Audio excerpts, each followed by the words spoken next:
how to print shipping label on Shopify. So here we just want to use the search tool, the search bar, and we will use a third-party app called Order Printer. Just search for it and you should see this Order Printer free plan available. Just click on it and I'm going to show you how you can use this app as well. So simply install this one.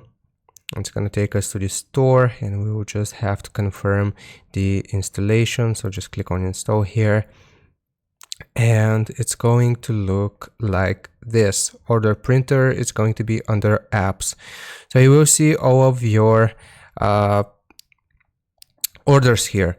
So you will see this print packing slips in Shopify without the Order Printer app, and you have to set up the shipping. But if we want to print some, we will just click on the order itself, and then right here you will be able to see the whole order. So you will be able to see all of the information here, and if you want to print it, you will simply click on print here. It's going to look like this, and you will just click on save, or you will click on, well, obviously print. You know how this works, and you're gonna click on save and you can print this out.